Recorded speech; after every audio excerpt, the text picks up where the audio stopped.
하느님께서는 인간을 너무나 사랑하십니다. 너무나 사랑하셔서 인간을 내버려 둘 수 없으셔서 독생성자 하나뿐인 아들 예수 그리스도를 세상에 보내주셨죠. 그래서 우리는 신앙 안에서 하느님께 모든 것을 맡깁니다.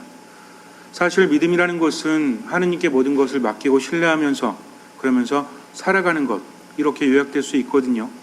그런데 이것이 삶으로 살아간다는 것이 너무나 어렵다는 거죠. 믿음이 흔들릴 때가 많기 때문에 그래요. 나를 사랑하신다, 나보다도 나를 사랑하신다라는 그것이 머리로는 알겠는데, 아는 것이 아니라 그렇게 해야 되는 것을 알겠는데 삶 안에서 번번이 넘어지고 쓰러지고 무너지기 때문에 그렇죠. 온전히 신뢰하면 과연 하느님께서 나를 살려주실까? 주님께서 나를 망하지 않도록 지켜주실까? 하느님께서 나에게 정말 주실까? 라는 의심이 들 수밖에 없죠. 삶이라는 것이 만만치 않기 때문입니다. 그렇다면 과연 우리는 어떻게 주님께 신뢰해야 되고 이 신뢰는 과연 무엇일까요? 많은 사람들이 믿음을 살아간다라고 하지만 정작 믿음을 찾아볼 수 없다라고 주님께서 말씀하시지 않습니까? 많은 사람들이 신앙인이라고 말하지만 참된 신앙인은 참으로 많지 않다라고 말씀하십니다. 그렇다면 과연 어떻게 해야 내가 참 신앙인 안에 속할 수 있을까요? 믿음이 무엇인지 아는 것은 하느님을 아는 것과 같습니다. 내가 판단하지 않고 하느님께 모든 것을 맡긴다는 거죠. 믿는다라는 것은 입으로 말해지는 것이 아니라 삶으로 드러나야 돼요. 어떤 경우가 온다고 할지라도 신뢰할 수 있는가? 신뢰라는 것은 모든 것을 맡기죠. 온전히 신뢰한다는 것은 내가 판단하지 않고 온전히 맡기는 것을 의미합니다. 그러면 정말 삶이 슬플 때, 삶이 아플 때, 삶이 괴로울 때도 하느님께 신뢰할 수 있겠습니까? 여기에는 한 가지 의문점이 있어요. 하느님이 나를 사랑하시는데 왜 아파야 되고, 왜 힘들어야 되고, 왜 슬퍼야 됩니까? 이 자체가 우리들의 믿음을 근본적으로 흔들리게 한다는 거죠. 말이라는 게 참 이상하지 않습니까? 아무리 슬프고 외롭고 아파도 주님께 신뢰를 둘 수 있는가? 라는 말과 주님께서 나를 사랑하시는데 왜 나를 슬프게 하고, 왜 나를 아프게 하고, 왜 나를 고통스럽게 할까? 라는 것은 서로 부딪히지 않습니까? 어떻게 생각하세요? 하느님께서 정말 사랑하신다면 왜 아픔이 있고 고통이 있고 힘듦이 있죠? 우리가 기도하고 말씀 안에 머물고 신앙생활 열심히 하면 하느님은 하느님답게 우리를 지켜주셔야 되지 않아요? 그렇지 않습니까? 우리를 사랑하시는데 근데 왜 고통이 있죠? 실제로 냉담하는 분들에게 가서 성당 나오라고 하면 많은 분들이 이렇게 이야기합니다. 나도 열심히 해봤어요. 그런데 열심히 해도 애군이 끊이지 않았습니다. 나는 열심히 신앙생활 했는데 우리 가족 중에는 아픈 사람도 있고요. 일도 잘 안 되고 때로는 믿지 않는 사람보다 더 큰 일을 당하기도 합니다. 그런데 내가 왜 성당에 나가야 됩니까? 라고 한다면 우린 뭐라고 대답합니까? 대답할 말들이야 많이 있겠죠. 정작 중요한 것은 내 가슴이 어떻게 울리고 있는가. 나는 정규하러 갔고 냉담자를 회도시키러 갔기 때문에 그래도 성당에 나와서 열심히 기도해보면 응답이 올 거라고 말하지만 정작 내 마음은 어떻게 동요하고 있느냐 이거죠. 그러면서 점점 정규하는 것도 힘들어지지 않습니까? 이게 해결되지 않으면 복음이라는 것은 내가 먼저 체험하고 다른 사람에게 전해줄 수 있는 거지 내가 체험하지 않고 다른 이들에게 전해줄 수는 없다는 겁니다. 가장 중요한 기본 전제인 하느님께서 나를 사랑하신다와 하느님께는 불가능함이 없다라는 것을 어떻게 이해하는가? 하느님께 불가능함이 없다면 우리들의 고통을 없애주실 수 있으십니까? 없으십니까? 우리들의 아픔을 막아주실 수 있으세요? 없으세요? 그런데 그토록 사랑하신 하느님께서 왜 우리를 고통 중에, 아픔 중에, 슬픔 중에 내버려 두시냐 이거죠. 이거는 우리를 사랑하지 않기 때문은 아닙니까? 아니면 그분께는 그런 능력이 없는 것은 아닙니까? 라는 질문과 이어질 수밖에 없다는 거죠. 여러분들은 어찌 대답하시겠습니까? 아니, 대답이 아니라 삶 안에서 어떻게 결론 지으면서 믿고 살아가고 있습니까? 어렴풋한 신앙생활 가지고는 우리들의 신앙은 깊어지지 않아요. 마치 보험 들어놓듯이 나중에 죽으면 어디 가야 되니까? 천국 가야 되니까 라는 마음으로 안 믿는 것보단 낫지 않아? 라는 것으로 우리 삶이 행복할 수 있을까요? 삶이 불안하고 이리저리 흔들리는데 내 고통이 해결되지 않는데, 고통이라는 문제는 이미 구약부터 끊임없이 신앙인들을 괴롭혀 왔다는 거죠. 하느님이 인간을 그토록 사랑하시고 전지전능하신데 왜 고통이 존재하느냐? 바로 이것이죠. 교리적으로 대답한다면 세상에 죄가 들어왔기 때문에 그래요. 인간이 하느님을 거역했기 때문에 그래요. 인간이 교만했기 때문에 그렇습니다. 그런데 이런 것들을 내가 정말 온전히 이해할 수 있는가? 내가 아무리 교만하고 내가 아무리 죄를 져도 하느님이 우리를 그만큼 사랑하시니까 그 정도는 눈 감아 주실 수 있지 않으십니까? 아이들 키울 때도 잘못할 때마다 내가 혼을 내기도 하지만 그래도 이렇게 하면 안 돼 하면서 더 많은 것들을 주는 게 부모라면, 하느님이시라면 우리가 잘못해도 그냥 우리가 이해하기 쉽게 우리한테 나타나셔서 한 말씀 하시든지, 방법은 얼마든지 있지 않아요? 미사 때 주님께서 한 달에 한 번이라도 나오셔가지고 강론을 해주시던지, 그러면 우리가 통회하고 회개하겠습니까? 안 하겠습니까? 가끔 좀 그랬으면 좋겠어요. 예수님께서 한 달에 한 번이라도 각 성당의 세 번째 주는 강론은 누가 하신다? 예수님이. 전 세계에 있는 성당에서 예수님이 강론해 주시면 사람들이 착하게 살까요? 아니면 악하게 살까요? 냉담자가 있을까요? 없을까요? 절대 없을 거예요. 우리 성당 아마 한 5배는 크게 줘야 될걸요? 왜? 다 나와서 예수님의 말씀을 듣기 때문입니다. 미사 시간에 졸고 있는 사람이 있을까요? 없을까요? 미쳤습니까? 졸고 있게. 예수님께서 강론하고 계신데 아마 아무도 없을 거예요. 그런데 왜 안 하시냐는 거죠. 못 하시는 겁니까? 안 하시는 겁니까? 못 하신다고 하면 문제가 생겨요. 하느님께는 불가능함이 없기 때문이죠. 그러나 하지 않으십니다. 우리를 사랑하기 때문에 그래요. 사랑이라는 것은 함께할 때 완성되어지는 것이고 응답이 있어야 한다는 겁니다. 거저 주어지는 것은 우리를 기쁘게 만들지 못해요. 왜냐하면 우리는 하느님의 모상대로 창조되어졌기 때문입니다. 자율성이라는 거죠.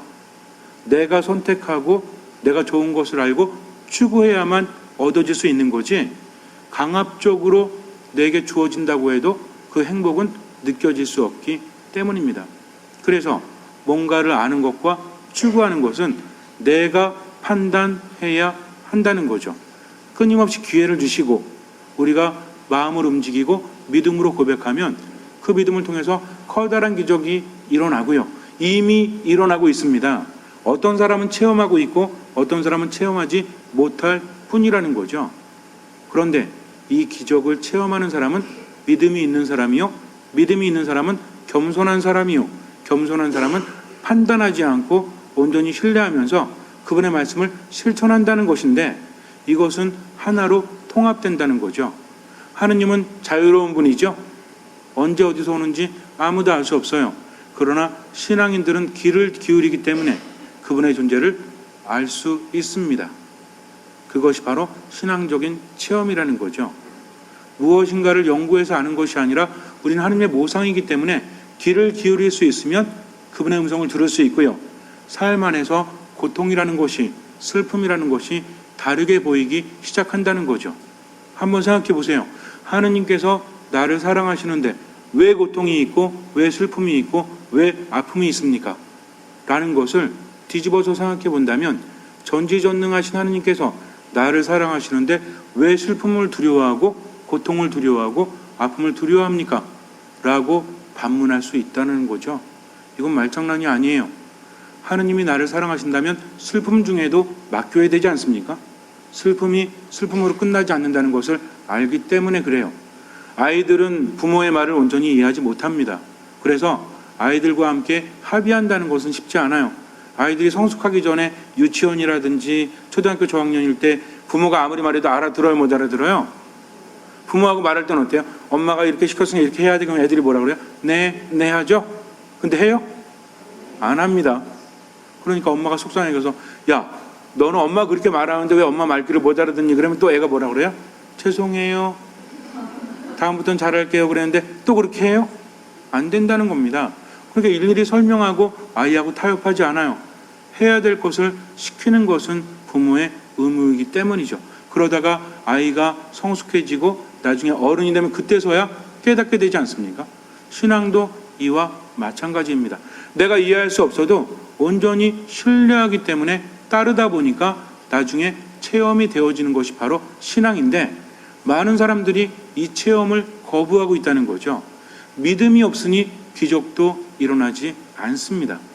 하느님은 인간이 판단할 수 있는 분이 아니에요.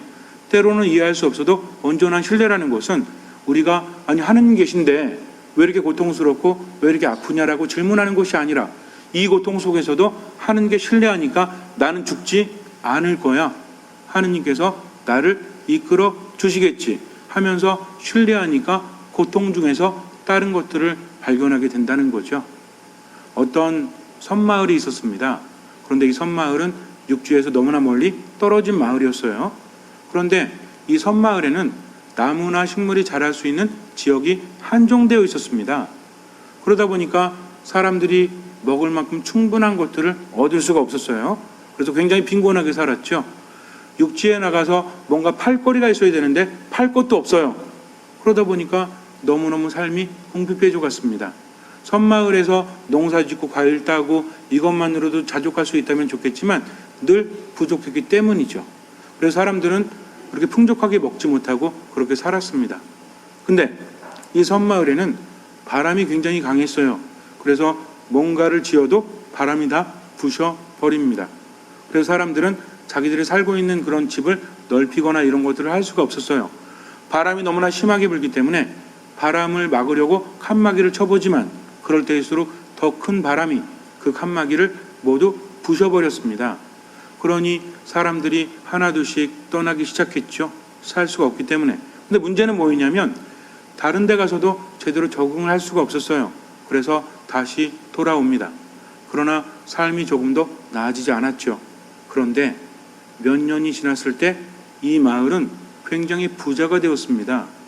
육지에 사는 사람들이 너무나 신기했어요. 왜냐하면 그렇게 척박한 땅에서 어떻게 부자가 될 수 있었을까? 그래서 이렇게 가보니까 섬마을에 이제 도착을 해서 보니까 연이 굉장히 많이 떠 있는 거예요. 그래서 이 사람들은 저 연을 팔아먹고 살아서 부자가 됐나?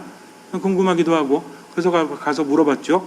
혹시 이 마을에서는 연을 제조해서 파십니까? 그랬더니 그렇지 않대요. 그럼 도대체 왜 이렇게 부자가 되었습니까? 그랬더니 따라오라고 합니다. 따라갔더니 그 마을은 여전히 척박한 땅이었지만 예전에 볼 수 없는 것들이 있었습니다. 풍차들이 많이 생겼어요. 그리고 집집마다 지붕에 뭔가 이상한 것을 달고 있습니다. 그래서 저것이 무엇이냐고 물었더니 마을의 대표가 되는 촌장이 말하기를, 예전에는 바람과 싸우다가 궁핍한 삶을 살고 이 바람 때문에 우리가 제대로 살 수가 없구나 하면서 굉장히 원망하고 이겨보려고 했대요. 그런데 어느 날 이런 생각이 들더랍니다. 이 바람을 이용할 수는 없을까? 왜 우리는 늘 바람에 대항했을까? 하면서 이제 바람을 이용할 수 있는 방법을 찾다 보니까 풍차라는 것들이 개발되기 시작했고요. 이 풍차가 대장간을 돌리고 여러 가지를 돌리니까 전기가 없어도 전기를 만드는 발전 시설을 돌릴 수 있었다는 거죠. 그러다 보니까 다른 데서 일감을 가져와서 이 대장간이라든지 여기에서 일을 해서 가공해서 다시 되파는 것도 가능했고요. 그런 것들 때문에 그 섬마을이 점점 부자가 되었다고 합니다. 그리고 집집마다 집 위에다가 뭔가를 달아놓고 집에서 필요한 것들을 다 뭘로 돌려요? 바람의 힘으로 돌렸다는 거죠. 그런데 가만히 보니까 바람이 늘 부는 건 아니에요. 그래서 시행착오를 겪으면서 느낀 것이, 바람이 올 때는 굉장히 강력하기 때문에 이 바람에 순응하게 만드는 것이 가장 중요하다 해서 여기에는 풍차의 모습이 약간 다른 곳과는 많이 달랐다고 합니다. 경험을 통해서 그렇게 만들었다는 거죠.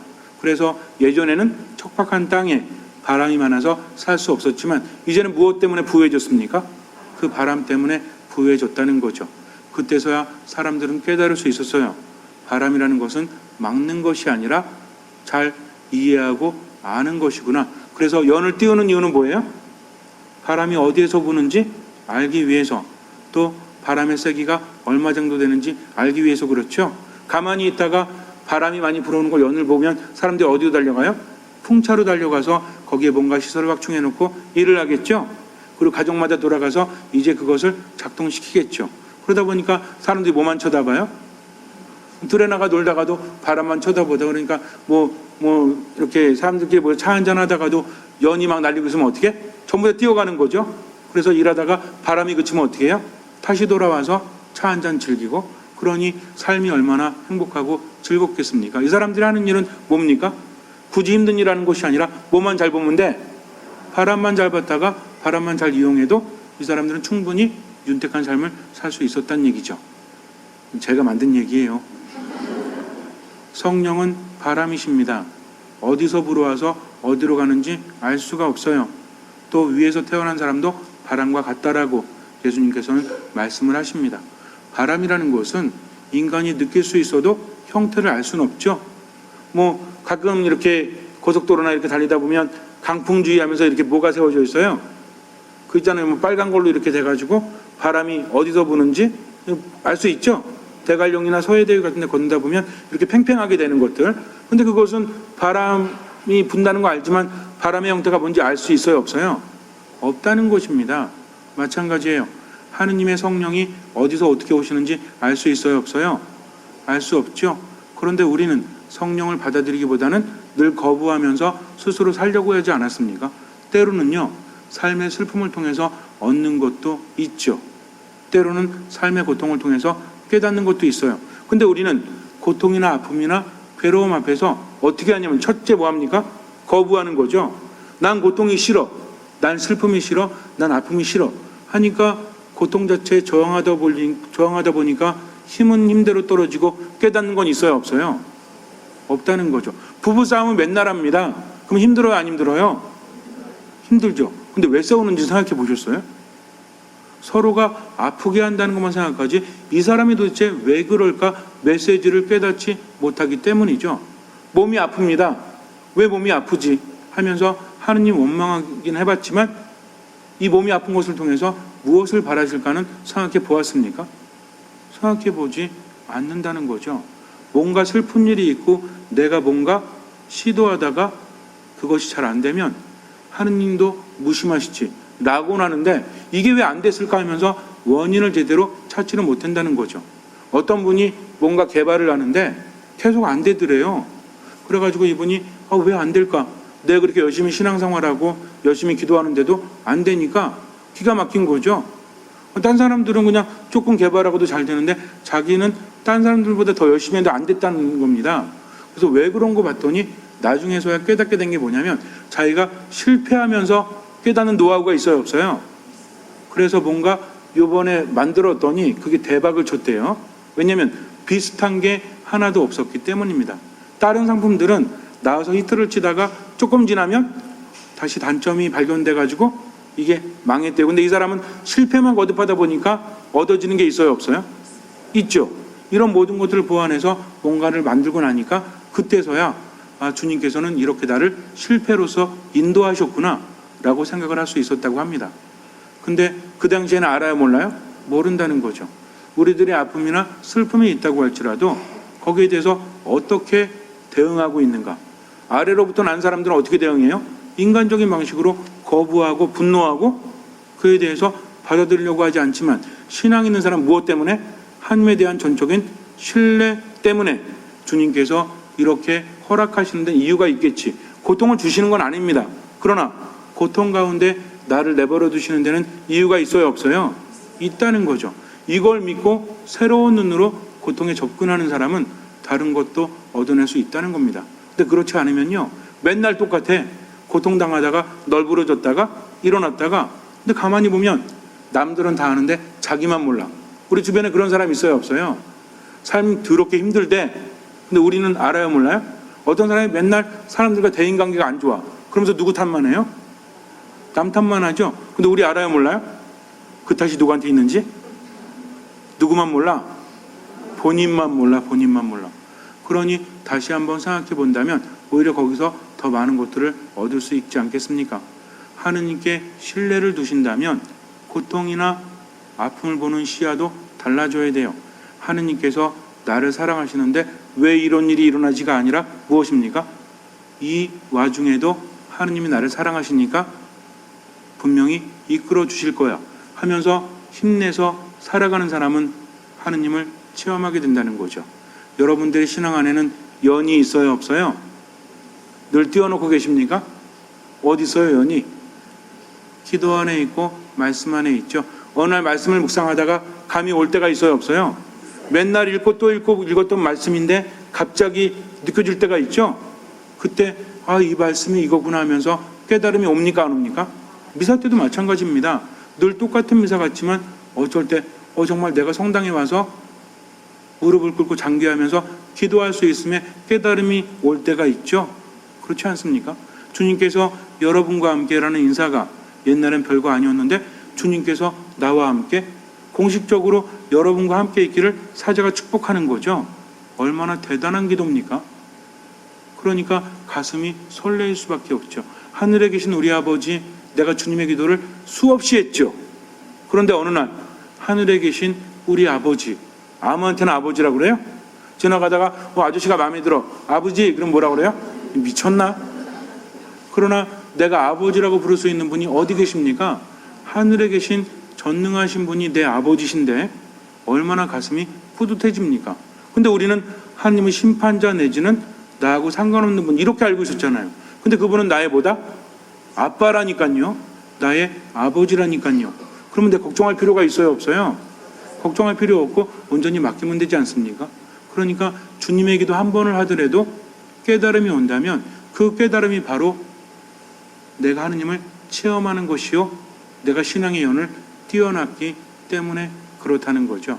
그래서 믿음이 있는 사람은 마치 바람을 보듯이 하느님께서 오실 때를 알고 오실 때는 그분께 모든 것을 맡기고 또 살아가다가 하느님을 느끼면 또 맡기고 이런 식으로 하다 보니까 삶이 어때요? 즐겁고 행복하고 기쁘죠? 부담이 없으니까 다 맡겼기 때문입니다. 여러분들은 그렇게 살고 계시죠?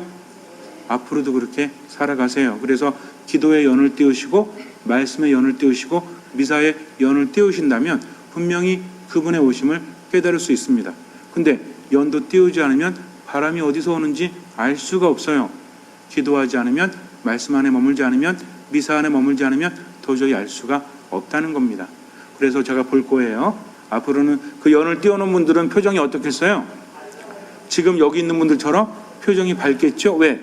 희망이 가득하고 기쁨이 가득하니까. 근데 안 그런 분들은 뭐야? 볼 수가 없으니 맨날 찡그리고 삶이 불행해. 나 불행 이렇게 써있고 다니죠. 써갖고 다니죠. 우리는 사람을 살려야 돼요, 죽여야 돼요? 살려야 돼요. 그래서 연을 띄운 사람들은 사람을 살린다. 무엇으로? 행동으로, 표정으로, 말로 살린다는 거죠. 그래서 오늘부로 선언하도록 하겠습니다. 밟지 않으면 다른 사람을 불행하게 한 죄를 묻도록 하겠습니다. 그래서 벌금형 30만 원에 처하도록 제 마음대로 정할 테니까 알아서 하시기 바랍니다. 하느님께 신뢰를 두는 사람은 기뻐하고 행복하다는 거죠. 그래서 여러분들 정말 내가 행복하길 바라신다면 주님께 모든 것을 맡기도록 하십시오. 잠시 눈을 감으세요. 바람이 어디에서 어디로 오는지 모르지만 주님께 온전한 신뢰를 두기 때문에 우리는 기도와 말씀과 미사 안에서 연을 띄웁니다. 그리고 희망에 가득 찬, 기쁨에 가득 찬 모습으로 세상을 살아가죠. 그러면 다른 사람을 살릴 수밖에 없어요.